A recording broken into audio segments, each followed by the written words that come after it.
guys, just a little message before this video starts to all the 700 people that are subscribed to me for the Nostalgia Critic.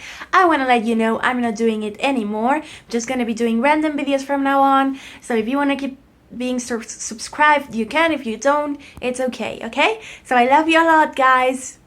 Have fun and enjoy the video. Welcome to my channel. I'm Ryder and I'm going to be introducing you to the beautiful world of conspiracy theories. So the first conspiracy we're going to be talking about is Paul McCartney is actually dead. So this is probably one of the most famous conspiracies that are around the internet, but it's one that I'm really interested on because there are a lot of evidence to prove it. I still don't believe that it's true, but it's really interesting how people started reading into their albums and into their songs and eventually found out different proofs that could indicate that Paul McCartney died somewhere in the Beatles' history and was replaced by a doppelganger. There was a car crash in 1966 in which Paul McCartney's car was involved. It was a rumor around that time that Paul McCartney had died, which the Beatles denied because they were like, no, Paul McCartney is alive, he's right here. So why would he be dead? Like, obviously he's right here. But despite that, a lot of people nowadays think that Paul McCartney died at that time, and because along with John Lennon, he was one of the most famous Beatles and the one that made girls scream and go crazy, they had to find a doppelganger to replace him. So what they did was hire a guy whose voice sounded the same and made him get operations to look exactly like Paul McCartney, but they still couldn't get the same look. That's why some people are suspicious of it now. The guy's name was Billy Shear, and these are some of the evidence that people have found. Evidence number 1. In the Abbey Road album, the 4 Beatles are crossing the street. It's the most famous image, probably the most well-known image coming from the Beatles, and some people say that is a sign that Paul McCartney was actually dead. First of all, John Lennon at the beginning of the line is wearing a white suit, just like a clergyman. Second of all, Ringo Starr, second one of the line, is wearing black clothes, like to a funeral. Third person in the line is Paul McCartney, and he's barefoot, and that apparently symbolizes that he is dead, because dead people are usually portrayed barefoot. And finally, George Harrison is wearing jeans and a shirt just because he is the Undertaker. So these are some of the clues that people believe that Abbey Road was trying to communicate to us. Let's go to evidence number 2. Evidence number 2 is that in Strawberry Fields you can hear John Lennon saying, "I buried Paul." So this is a bit debatable. First of all, listen to the track.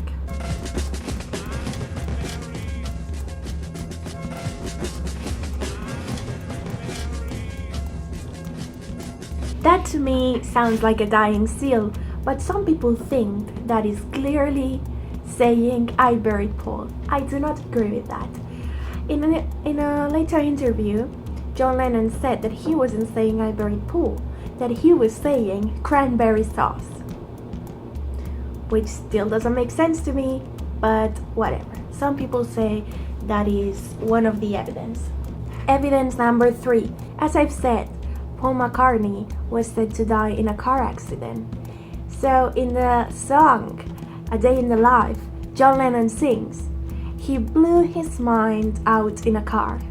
Some people think that is John Lennon implicitly saying that Paul McCartney died because of that, even though some people say he didn't die in a car accident, but he killed himself, and other several interpretations. Evidence number 4. It is said that in the song I'm So Tired, if you play it backwards, you can hear John Lennon say, "Paul is dead, I miss him, I miss him." I'm gonna play the track and you judge it for yourself.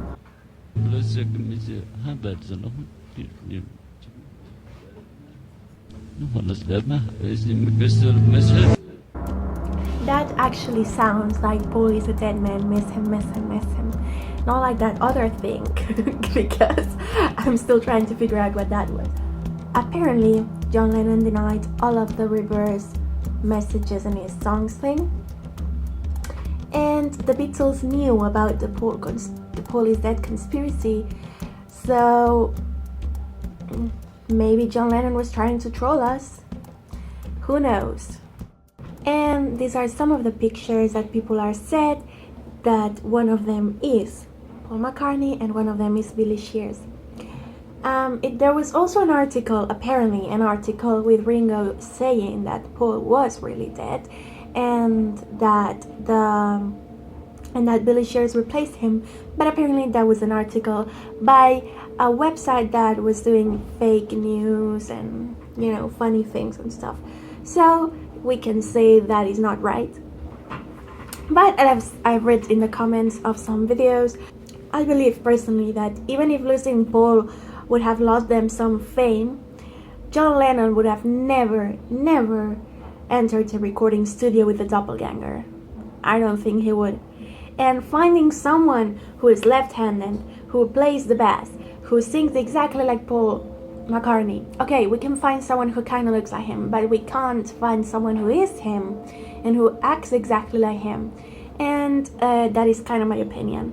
So I don't think Paul is dead. I do think he changed a lot throughout the years, physically, and some people do that. I mean, yeah, you keep your face, but maybe it gets longer, maybe it gets fatter. It's kind of things like that. So it's a bit crazy to think that Paul McCartney died and that is Billy Shear. So it's just my opinion. The conspiracy we're going to talk about today is the Mandela effect. I know a lot of people have talked about this, just like Paul is dead, but I wanted to give my take on it. So the Mandela effect, it's kind of like, it's a theory that supports the fact that some years ago our universe went through a black hole and was spat out in another universe.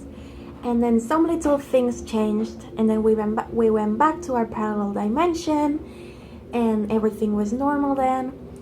But apparently some little things changed that everyone remembers as being one way, but then it turns out they are another way. I don't know if you understood. Let me put an example. So for example, I'm from Spain, so I don't really have this collective memory related to any English-speaking country, but I did hear, because there's a whole website on it that I'm gonna leave down here.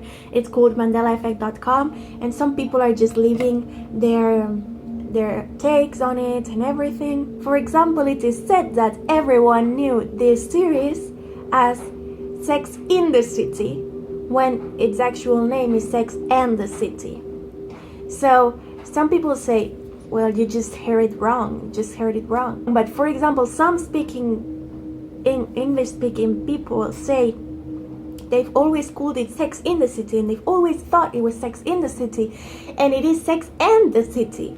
And they feel confused because they were extremely sure that the title was Sex in the City, and that the letter said Sex in the City, and that everything was the way they thought it was, and it wasn't.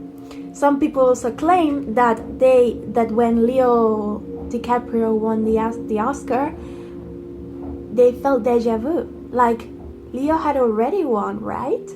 Leo had already won an Oscar. And they weren't confusing it with another award ceremony because they were acknowledging it. It's not that award ceremony. It was an Oscar. I'm sure it was an Oscar. I remember Leo DiCaprio winning another Oscar. So anyways, those are some of the things that people believe changed when we changed dimension. And I feel like this is very interesting because in this website, MandelaEffect.com, that you can visit, and please do visit it because it's so interesting. You can see a lot of people actually worried, actually messaging the owner of the website like, I can't believe it. I remember Leonardo DiCaprio winning an Oscar. how can it be that this is his first Oscar? It can't be. I clearly remember him getting an Oscar. So that's just not one lunatic. That's a lot of people that are experimenting this. So it's a bit strange if you ask me. So I don't really have an example that has happened to me. Maybe I'm a bit too young. Apparently this happened like 20 years ago. Another example that is often said to be weird is the famous scene where Darth Vader says, "Look, I am your father." It doesn't say that. It says, "No, I am your father." So how come everyone thinks that it's, "Look, I am your father"? I don't know. Judge for yourself. The last conspiracy theory we're going to be talking about today is that Taylor Swift is actually a user of, I'm not gonna say the name of the website, but yeah, I don't want to get in any trouble, okay? I'm a good lady. You are obviously nice people. Just keep doing your thing and I'll keep doing mine. Okay, so apparently there was an anonymous user who got into this website and said, I am a famous person, I'm in the top 20, you can ask me any questions. And when they were asked what their job was, they said they were an entertainer, which she is. Then she posted a picture where you could only see from her mouth and down below, and her nose and mouth look really like Taylor Swift's. And then at the background you could see some blinds, which you can later see in a video posted by the celebrity. So I would say that's suspicious. Then that anonymous user another day posted the sentence, "Nothing quite like a freezing cold wintry beach." And what did Taylor Swift post? That is freaking suspicious. And lastly, she posted a picture of a cat and said, "What should I name my cat?" After some submissions, one person said, "Name it Meredith." What did she name her cat? Meredith. I don't want to say anything. Again, just judge for yourself. Taylor Swift started a contest in which a fan would telephone her and be like, "Girl, I love you," and she'll be like, "I love you too," and everything. So there was a contest for that. And then they started voting for a guy named Charles. And there was a hashtag and everything, vote for Charles and everything. So the thing is, Charles won the contest, and just when the call was gonna be done, and when Charles had said, "I'm gonna confront her about the website thing, I want to know if it's really her," the contest was cancelled. I don't know. That's a bit weird, isn't it? I think Taylor Swift saw that the man was gonna confront her and was like, "No, I really can't." And that would be the end of the video for today. If you like it, give it a thumbs up, and maybe I'll do more. And yeah, I'll see you around, guys. Bye bye.